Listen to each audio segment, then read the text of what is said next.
تو یہ قبل ان تطلع الشمس اسی کی گویا کہ تاکید ہے، تو یہ گویا کہ مسبوق کے بارے میں ہے، تو یہ توجیہ بھی ٹھیک ہے۔ تو بہرحال چونکہ حدیث جس طرح میں نے بتایا اصولی اعتبار سے بھی اس میں مسئلہ ہے، اور تعارض بھی آ رہا ہے اوقات مکروہ کا، تو احناف نے اس بنیاد پر اس میں یہ دو تعویلات کی، جبکہ ائمہ ثلاثہ کوئی تعویل نہیں کرتے اور اس کو ایز اٹ لے لیتے ہیں۔ تو گویا کہ ان کے نزدیک پھر یہ ہو جائے گا کہ جو اوقات مکروہ ہے اس میں نماز پڑھنا تو مکروہ ہے، لیکن اسی دن کی فجر یا اسی دن کی عصر جو ہے نا، وہ گویا کہ کیا کر سکتے ہیں، پڑھی جا سکتی ہے، تو وہ اس کو اپنے ظاہر پر رکھتے ہیں۔ تو آپ نے جو انہوں نے جو صفحات پہ کیے تھے اس میں آپ نے دیکھا تھا کہ حضرت تقی عثمانی صاحب دامت برکاتہم العالیہ کا ایسا لگ رہا تھا کہ وہ ان توجیہات سے خوش نہیں ہے، اس لیے انہوں نے یہ بات لکھی تھی کہ آ، حضرت گنگوئی نے اور علامہ شبیر احمد عثمانی صاحب نے بھی ائمہ ثلاثہ کے مسلک کو لیا ہے۔ بہرحال ٹھیک ہے، اگر کسی نے ان مسلک کو لیا تو بھی ٹھیک ہے، لیکن جو احناف نے توجیہات کی ہے وہ بھی گویا کہ ایسی نہیں ہے کہ وہ بہت ہی بے اصل ہے۔ بات سمجھ میں آ گئی یا نہیں آئی؟ جی سر جی، جزاک اللہ۔ جی پڑھیں پھر آگے۔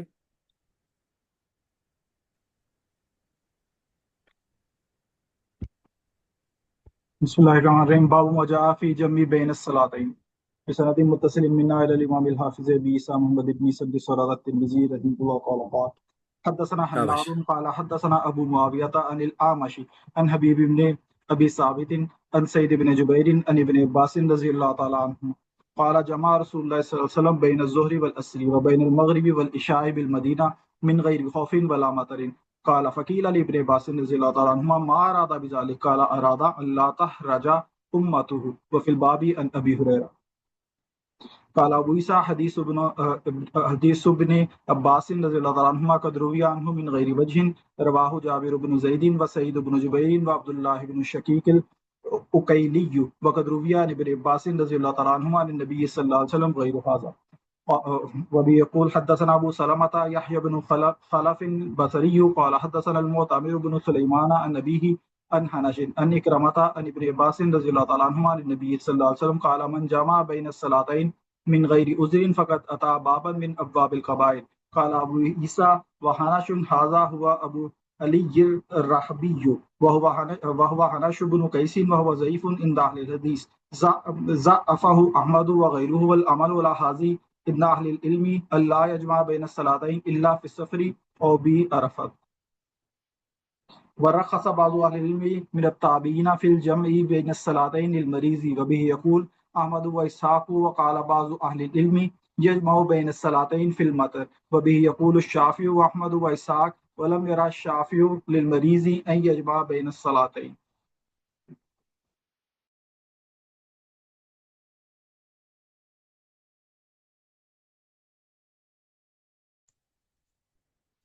جی شابش۔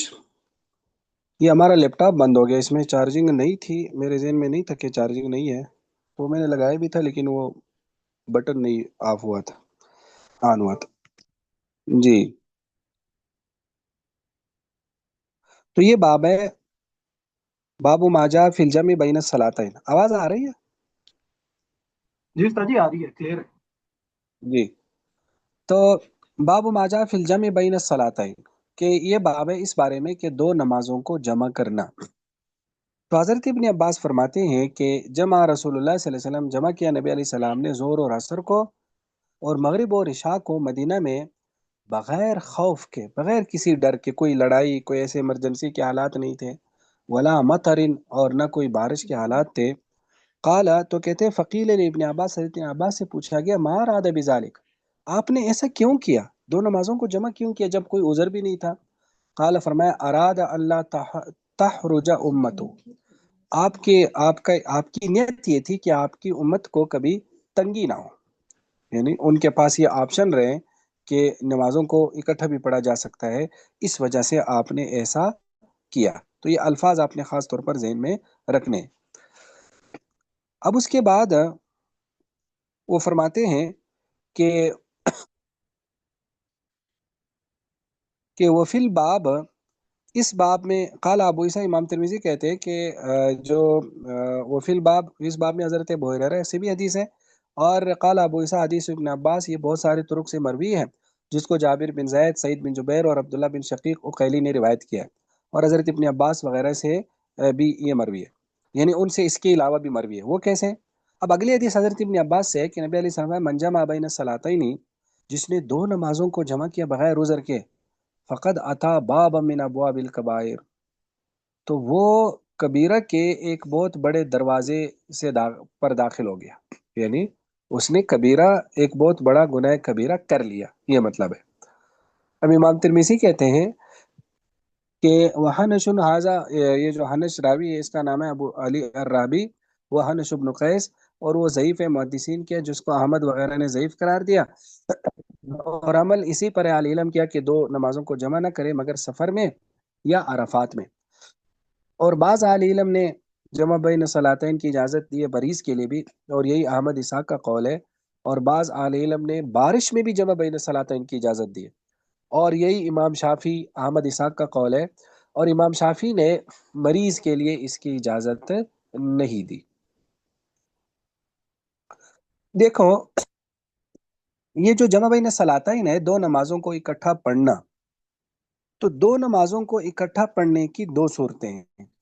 ایک ہے جمع سوری، جمع سوری کا مطلب ہے کہ ایک نماز کو مؤخر کرو، بالکل آخری ٹائم پہ لے جاؤ، اور دوسری نماز کو بالکل اول وقت میں لے آؤ، اور ایک نماز آخری بارڈر پہ پڑھو اور دوسری نماز شروع والے بارڈر پہ پڑھو، اور اس طرح سے دونوں کو جمع کرے، اس کو کہتے ہیں جمع سوری، یعنی کہ بظاہر تو دونوں اکٹھے ہیں لیکن حقیقتاً دونوں اکٹھے نہیں ہیں۔ حقیقتاً دونوں کیوں اکٹھے نہیں ہیں؟ کیونکہ ہر کوئی اپنے اپنے وقت میں ہے۔ تو یہ ایک ہے جمع سوری۔ دوسری ہے جمع حقیقی۔ جمع حقیقی کا مطلب ہے کہ دونوں کو ایک وقت میں پڑھا جائے، دونوں کو ایک نماز کے وقت میں پڑھا جائے۔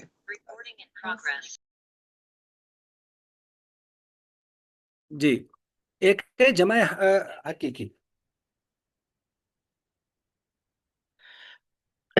جمع حقیقی کا مطلب ہے کہ دونوں کو ایک وقت میں پڑھا جائے۔ اب ایک نماز کے وقت میں کیسے پڑھیں گے، اس کی بھی پھر دو صورتیں ہیں۔ ایک صورت یہ ہے کہ جو پہلی نماز ہے اور جو دوسری نماز ہے، تو دوسری نماز کو آ، پہلے پڑھ لیا جائے پہلی نماز کے وقت میں، جیسے زور اور اثر اکٹھے پڑھنے، تو اثر کو زور کے ٹائم میں پڑھا جائے، اس کو کہتے ہیں جمع تقدیم، ٹھیک ہے۔ ایک یہ کہ آپ پہلی نماز کو قضا کرو اور اس کو دوسری نماز کے ٹائم میں پڑھ لو، تو اس کو کہتے ہیں جمع، تو تو اس کو کہتے ہیں جمع تاخیر، یعنی جمع تاخیر کا مطلب ہے کہ پہلی نماز کو جا کر دوسری نماز کے ٹائم میں پڑھا جائے، تو جمع تقدیم ہو گئی، جمع تاخیر ہو گئی، اور ایک جمع سوری، ٹھیک ہے۔ یہ جمع حقیقی کی دو قسمیں ہیں، جمع تقدیم، جمع تاخیر۔ اور ایک اور بات جمع کے حوالے سے، کہ یہ جمع کی جتنی بھی بحث کی جاتی ہے، یہ ظہر اور عصر میں اور مغرب اور عشاء میں، یعنی آپ زور اور عصر کو اکٹھا پڑھ سکتے ہیں، خواہ جمع تقدیم یا تاخیر یا جمع سوری کرے، جو بھی چل رہا ہے، یا مغرب اور عشاء کو۔ لہذا اس طرح سے نہیں کر سکتے کہ فجر اور زور کو اکٹھا پڑھیں، یا فجر اور عشاء کو اکٹھا پڑھیں، ٹھیک ہے، یا عصر اور مغرب کو اکٹھا پڑھیں۔ یہ سب صورتیں منع ہیں سب کے ہاں۔ صورتیں صرف دو ہے، زور اور عصر ایک گروپ ہے، اور مغرب اور عشاء دوسرا گروپ ہے، گروپ بی، ان میں یہ جمع کی بحث چلتی ہے۔ یہ تو ہو گئی کچھ ابتدائی باتیں۔ اب آپ آ جائیں مذاہب کی طرف، تو مذاہب میں احناف کا مذہب یہ ہے کہ جمع حقیقی کسی بھی صورت میں جائز نہیں ہے، جمع حقیقی کسی بھی صورت میں جائز نہیں ہے، خواہ آدمی بیمار ہو، خواہ سفر میں ہو، خواہ جو بھی ہو، جمع حقیقی نہیں پڑھ سکتے سوائے حج کے۔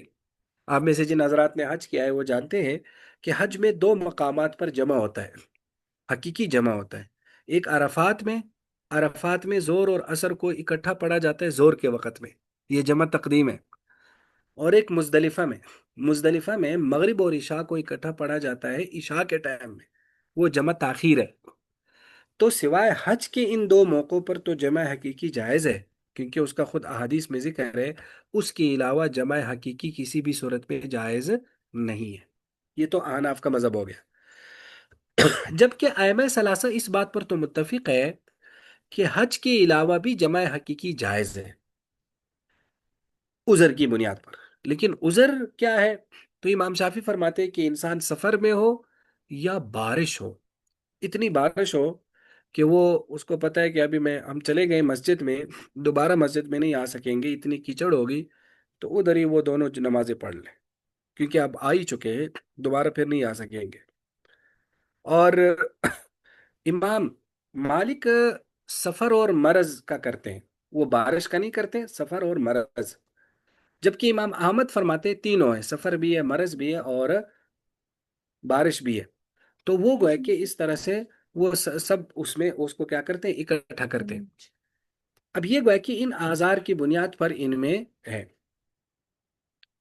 اب اس کے بعد جو یہ حدیثیں ہیں جمع کی، تو یہ جو حضرت ابن عباس کی حدیث ہے جس میں آیا ہے کہ آپ علیہ صلاۃ والسلام نے بغیر عذر کے، بغیر بارش کے آپ نے جمع کیا ہے، تو یہ حدیث ائمہ ثلاثہ کے ہاں معمول بیان نہیں۔ ائمہ ثلاثہ کہتے ہیں اس حدیث پر ہمارا عمل نہیں ہے، اور احناف کیا تو اس پر عمل ہے ہی نہیں نا، کیونکہ احناف کیا تو جمع حقیقی جائز ہی نہیں ہے۔ تو وہ میں نے آپ کو ترمذی شریف کے شروع میں بتایا تھا کہ امام ترمذی فرماتے ہیں کہ میں اس میں جتنی حدیثیں لے کر آیا ہوں، سب کے ہاں، سب حدیثیں کسی نہ کسی فقی کے ہاں معمول بھی آئیں، یعنی کوئی نہ کوئی حدیث کسی فقی نے ضرور لی ہے، سوائے دو حدیثوں کے، اس میں ایک حدیث یہ ہے، دوسری حدیث کتاب الحدود میں آئے گی، وہ چوری کی سزا سے متعلق۔ تو یہ جو حدیث ہے اس پر کسی فقی کا عمل نہیں ہے، یعنی احناف تو ویسے ہی جمع کے قائل نہیں ہے، وہ تو عذر کے ساتھ قائل نہیں، بغیر عذر کے کیسے قائل ہوں گے؟ اور ائمہ ثلاثہ بھی بغیر عذر کے قائل نہیں ہے، اور ان کی دلیل یہ دوسری حدیث ہے حضرت ابن عباس والی، کہ جس نے دو نمازوں کو بغیر عذر کے جمع کیا تو اس نے ابواب کبیرہ میں سے ایک بڑے دروازے کے پاس آ گیا، یعنی اس نے وہ گویا کہ اس دروازے سے داخل ہو گیا، یعنی اس نے گناہ کبیرہ کا ارتکاب کیا۔ تو لہٰذا اس وجہ سے احناف کے ہاں، ائمہ ثلاثہ کے ہاں بھی یہ حدیث معمول بہا نہیں ہے۔ جبکہ ہمارے اساتذہ ہمیں بتایا کرتے تھے کہ یہ جو حدیث ہے حضرت ابن عباس والی حدیث، یہ احناف کیا معمول بھی ہے۔ کیوں؟ وہ اس طرح سے، دیکھو احناف اس پوری بحث میں یہ کہتے ہیں کہ یہ جو جمع کی جتنی بھی روایات ہے اور بھی روایت آ رہی ہے، وہ ساری جمع سوری پر معمول ہے، یعنی جمع سوری سے مراد ہے کہ ایک نماز کو لیٹ کرنا اور دوسری نماز کو اول وقت میں پڑھنا۔ تو وہ کہتے ہیں جمع سوری عذر کے ساتھ تو جائز ہی ہے، بغیر عذر کی بھی جائز ہے، اس لیے کہ ہر نماز اپنے وقت میں پڑھی جا رہی ہے نا۔ زور اپنے وقت میں پڑھی جا رہی ہے بالکل آخری لمحے میں، اور عصر اپنے وقت میں پڑھی جا رہی ہے بالکل پہلے لمحے میں۔ تو وہ کہتے ہیں بغیر عذر کے تو یہ جمع سوری جائز ہے، تو وہ کہتے ہیں آپ علیہ السلام نے جمع سوری کی تھی، تو لہٰذا گویا کہ یہ حدیث احناف کیا معمول بھی ہے، اور دوسری حدیث بھی احناف کیا معمول بھی ہے۔ تو گویا کہ احناف ان دو حدیثوں کو لیتے ہیں، تو لہٰذا امام ترمذی کا گویا کہ یہ دعویٰ پھر ٹھیک نہ ہوا کہ یہ دو حدیثیں کسی فقی کیا معمول بھی نہیں ہے۔ تو احناف ان سارے بحث میں جمع سوری لیتے ہیں۔ یہ تو ہو گیا احناف کا مذہب اور ائمہ ثلاثہ کا مذہب اور حدیثوں کی توجیہ۔ اب یہاں مذاہب سے ہٹ کر ایک دو باتیں میں آپ سے عرض کرنا چاہتا ہوں۔ ایک تو یہ بات ذہن میں رکھیں کہ یہ جو احناف کا مذہب ہے جمع سوری کا، اس میں نا، یہ صرف میں نہیں کہہ رہا، کافی علماء نے اس کو اٹھایا ہے کہ جمع کیوں کرتے ہیں، ہم نماز جمع کیوں کرتے ہیں، یعنی شریعت نے جمع کی اجازت کیوں دی ہے؟ عذر کی وجہ سے، سفر کی وجہ سے، یا کسی بھی عذر کی وجہ سے، آسانی کے لیے نا۔ تو میں آپ سے بھی یہ سوال کرتا ہوں کہ احناف کا جو مذہب ہے جمع سوری، اس میں آسانی ہے یا مشکل ہے؟ آپ میں سے کوئی بتا سکتا ہے کہ احناف کے مذہب میں آسانی ہے یا مشکل ہے؟ جی آسانی ہے، آسانی ہے؟ غیر کیسے؟ مشکل۔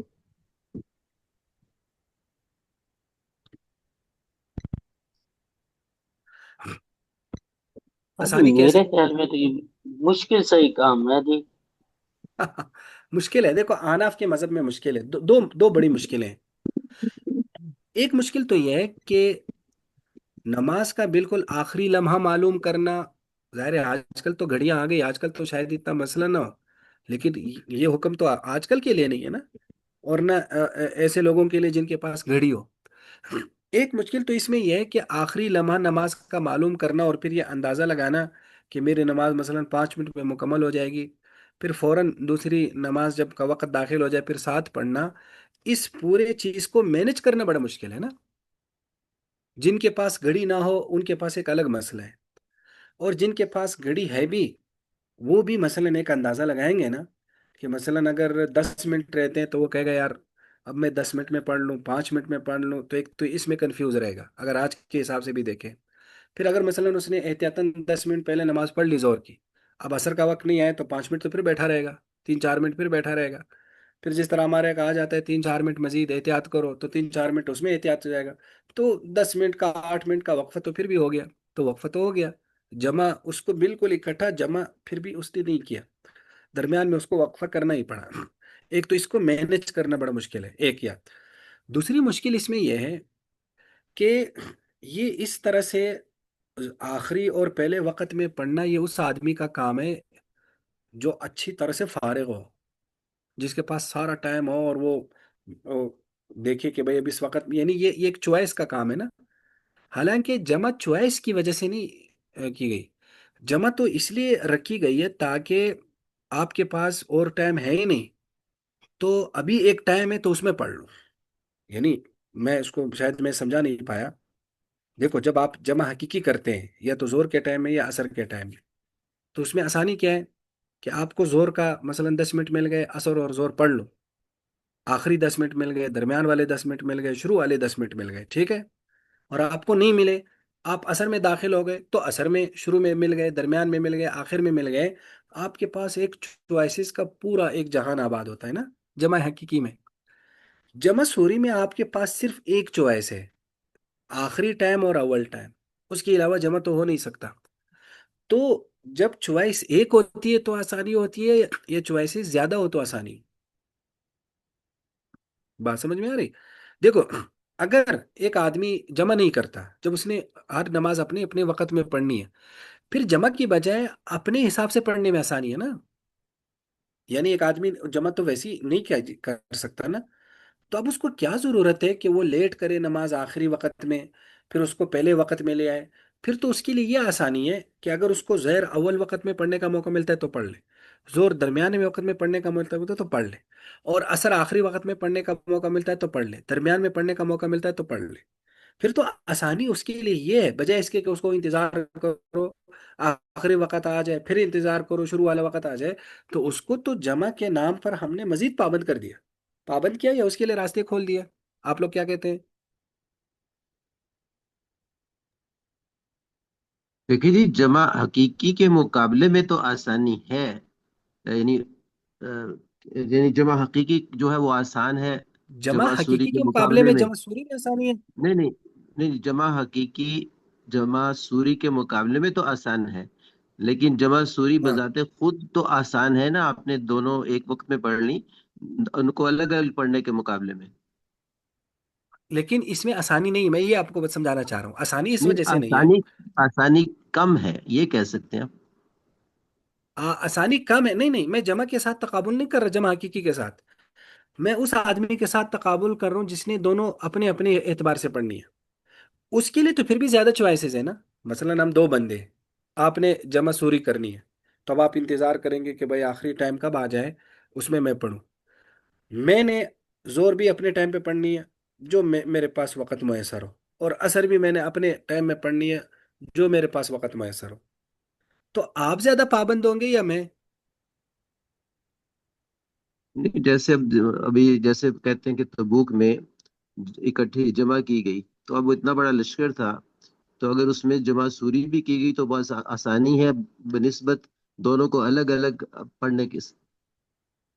نہیں یا نہیں، ایک افراد بھی اگر میری ایک فرد بھی ہو تو اس کے لیے بھی یہ ہے کہ بھی اس کو دو بار وضو کرنا پڑے گا، ایک بار وضو میں مثال کے طور پہ پڑھ لیتا ہے، تو مطلب کچھ بالکل آسانی ٹھیک ہے، تو ہے، حقیقی کے لیکن مقابلے یہ، میں ہاں کم بالکل، آسانی ہے یہ کہہ سکتے ہیں۔